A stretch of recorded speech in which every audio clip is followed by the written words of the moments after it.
Bueno, ahora ¿cómo lo programo? Es decir, voy a hacer ahorita un programa donde lo voy a poner a contar. Pero lo que voy a hacer es tener una cuenta que me permita que cuando se desborde suceda algo. Primero vamos a estudiar el recurso de quien lo programa. Como les había dicho ahorita, el TMR0 tiene, por decirlo así, un jefe. ¿Quién es ese jefe? Es el option reg.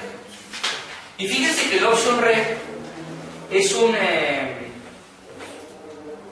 registro que se encuentra en el banco 1. En el banco 1 ya hemos dicho que se encuentran todos los registros que tienen que ver con la configuración de los recursos que viven en el banco 0. ¿Correcto? Bueno, el option reg entonces es el registro que le va a decir al TMR0 cómo va a trabajar. Entonces, si ustedes se dan cuenta, incluso en la arquitectura de la memoria, son como que homólogos, ¿no? O sea, están al lado de su banco, ¿no? Bueno, ¿cómo hacemos esta configuración? Bueno, les presento al registro option.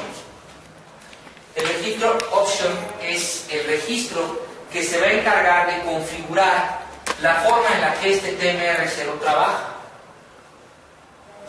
Es el que va a decir si va a contar por flancos descendentes o ascendentes, si va a contar eventos externos o internos.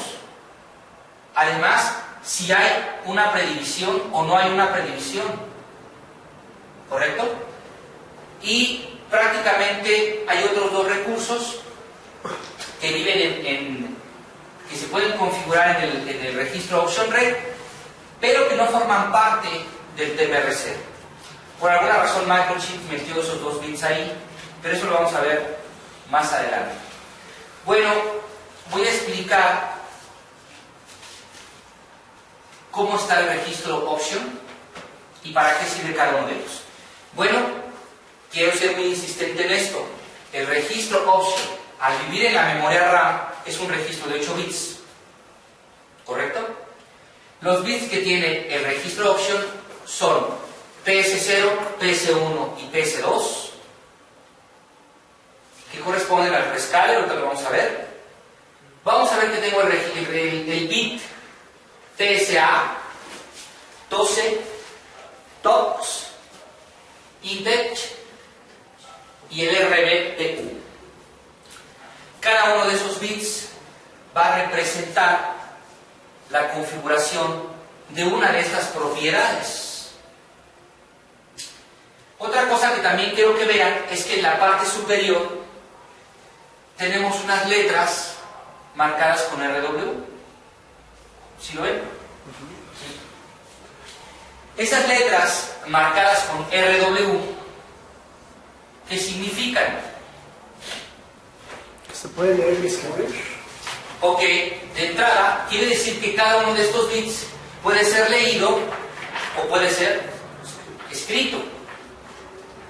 Y además tiene un guión 1. Si se dan cuenta, este que dice guión 1, ¿qué significa guión 1? Bueno, significa que al momento en que nosotros reseteamos el microcontrolador, este registro, en particular cada uno de estos bits, va a tener el valor 1. ¿Correcto? Y ahorita vamos a ver, entonces, cuál sería la configuración del registro cuando tengo un reset. ¿Correcto? Bien, ahora vamos a explicar para qué sirve cada uno de esos bits y cómo funciona. ¿Correcto? Bien, los primeros 3 bits que encontramos son los bits que tienen que ver con el prescaler. Ustedes ya recuerdan que mencioné que el TMR0 tiene un prescaler.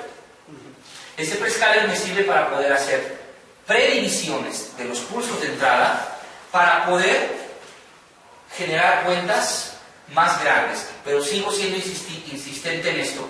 No quiere decir que cuente más de 255, ¿correcto?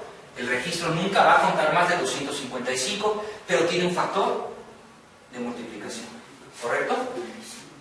Bien, vamos a hacer esto. Los bits PS0, PS1 y PS2 siguen la forma de trabajo de esta tabla. Se van a dar cuenta que esta tabla tenemos el lado izquierdo algo que dice bits. ¿Sí? Bueno, en esta tabla vamos a tener entonces los valores que puede tener PS0, PS1 y PS2 en ese orden y la equivalencia que tiene en el factor de predivisión. Por ejemplo, si estos bits PSA0, PC0, PC1 y PC2 tuviesen el valor de 0, entonces la división estaría de 1 a 2. ¿Eso qué quiere decir? Bueno, que pues por cada 2 pulsos que entren a mi timer, se estaría incrementando en 1 el TMR0. Si tuviera el 001, la división es por 4. Si tuviera el valor 2 en binario, sería por 8. Si tuviera el valor 3 en binario, sería el 16. Si tuviera el valor 4 en binario, 32. El 5, 64. El 6, 128. Y el 7 en binario, o 3 unos, 256. Eso quiere decir que yo puedo tener hasta una división de 256 pulsos o eventos para poder dividir. Eso quiere decir que si yo hiciera una multiplicación entre el máximo número, que es 255, bueno, que en realidad podría ser el 256 cuando se incremente el pulso, ¿no?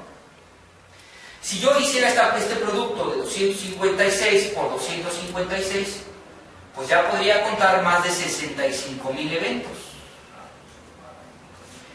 Les preguntaría, ¿más de 65,000 eventos me servirían para contar algo ya? Bueno, ya se vuelven algo importante, ¿no? Ya poder contar hasta más de 65,000 eventos, bueno, ya con eso ya puedo hacer que el micro controle una máquina que a lo mejor enrede el hilo en un carrete y que a lo mejor son 3,000 vueltas contra 65,000, bueno, pues ya está hecho, ¿no? Ya no tengo problema. Fíjense otra cosa interesante. Si ustedes ven la tabla, también en la tabla veo del lado derecho la asignación para el Watchdog Timer. Dijimos que el Watchdog Timer es un recurso que tiene el microcontrolador que permite vigilar que el programa no se pase. Aunque ya hablamos de esto, ya dijimos que en realidad eso es un error. El Watchdog Timer no vigila al programa. La verdad es que es el programa el que vigila al Watchdog Timer. ¿Por qué? Porque en el programa nosotros tendríamos que resetear al Watchdog Timer para que éste no se desbordara y generara un reset. Eso ya lo vimos en la primera mitad del curso. Por eso no voy a hablar de eso. Fíjense una cosa, si son observadores, yo no tengo la división o no tengo la relación 1 a 1, ¿se dan cuenta? En la tabla no tengo la relación 1 a 1, es decir, oye, yo quiero contar de 1 en 1. Es más, voy a contar 20 eventos nada más, o 25 eventos.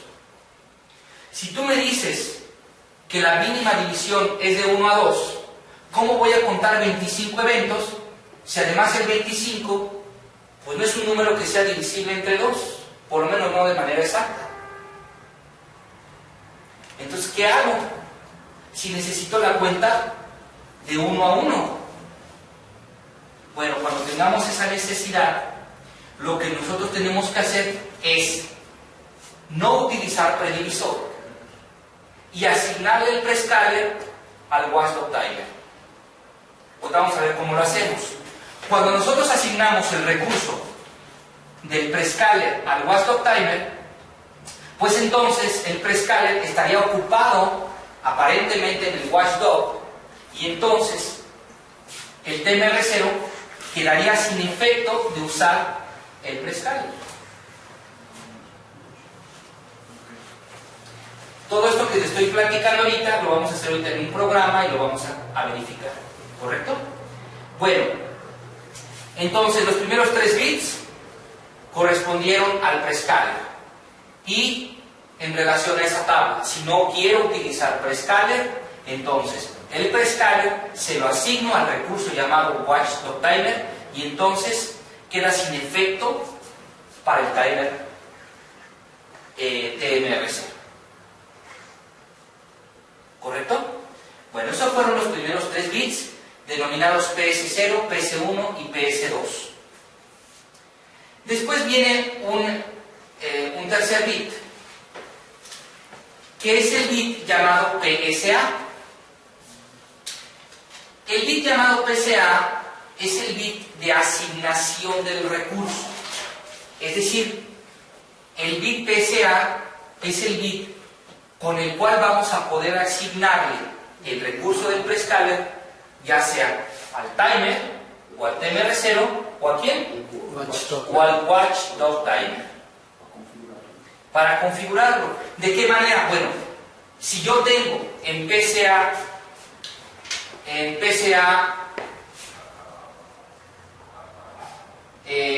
tengo un 1, pues eso implica que se le asigna al watch.timer. Y si tengo un 0, quiere decir que se le asigna al TMR0. Dependiendo de lo que yo ponga en ese bit. Entonces, el tercer bit corresponde al bit de asignación del recurso del prescaler. ¿A quién se le da? Si el recurso se le da al timer o el recurso se le da al watch.timer. Bien, después tengo el bit 4. El bit 4 es el bit TOSE, que es el bit de selección de flanco o el bit de transición.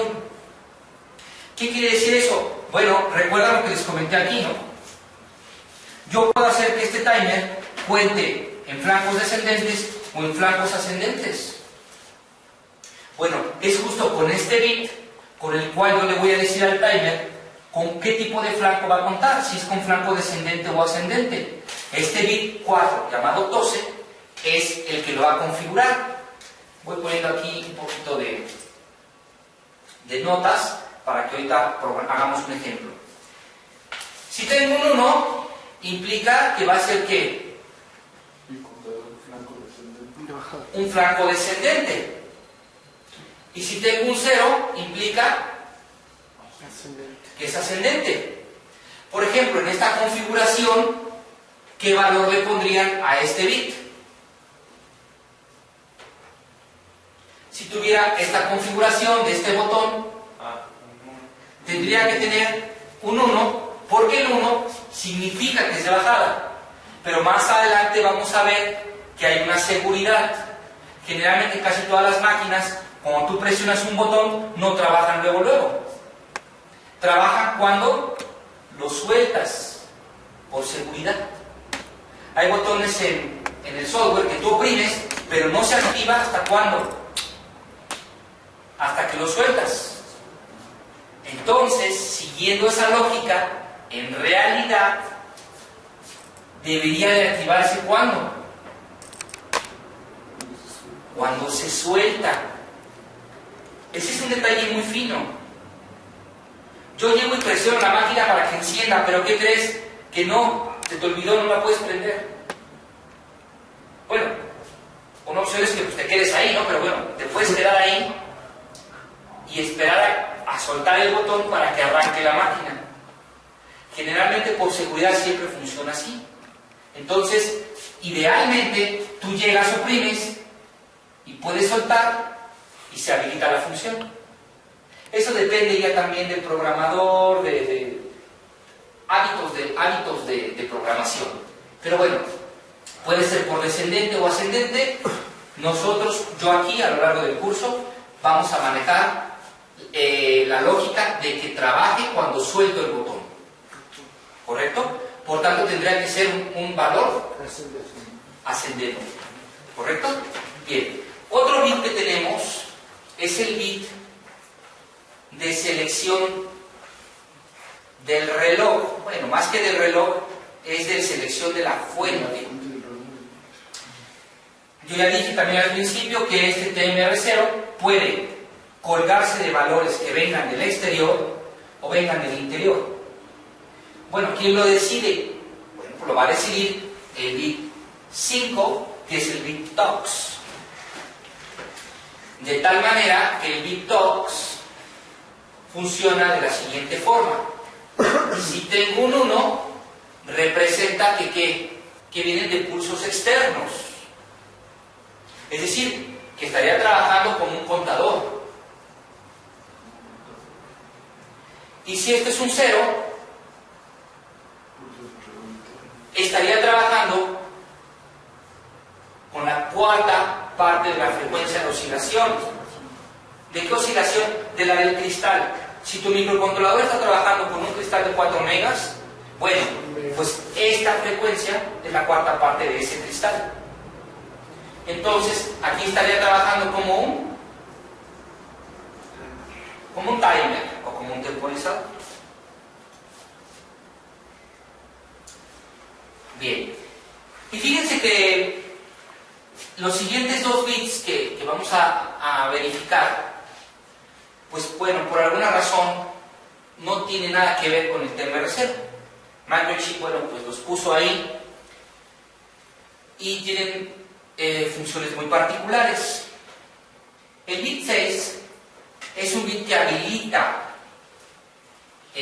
o que selecciona el tipo de transición para una interrupción que se llama interrupción general por la patita RB0int.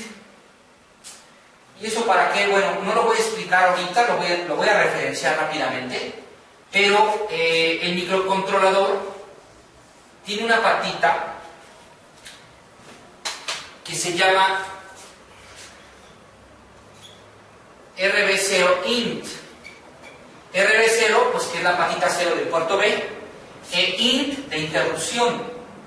Es decir, ya vamos a ver en interrupciones que el micro tiene dos tipos de interrupciones, internas y externas, pero bueno, sirvas a entender ahorita que hay una interrupción de tipo general que puede ser o se puede dar por la patita RB0. Ahora, este bit lo único que hace es que configuraría si esa interrupción se va a disparar por flanco descendente o se va a disparar por flanco ascendente. O sea, si se dan cuenta, pues este bit no tiene nada que ver con el funcionamiento del TMR0. No tiene nada que ver. Por alguna razón vive ahí, pero entiéndase que el bit INTEJ es un bit que va a configurar el flanco de disparo para la interrupción tipo RB0int. Algunas personas o algunos autores le llaman a esta interrupción una interrupción que le llaman de tipo general. ¿Correcto? Ya lo veremos en la parte de interrupciones. Y después de eso viene otro bit, que es el bit RBPU. Este bit RBPU es un bit que permite habilitar o deshabilitar las resistencias de pull-off del microcontrolador, que están, por cierto, asociadas al puerto B.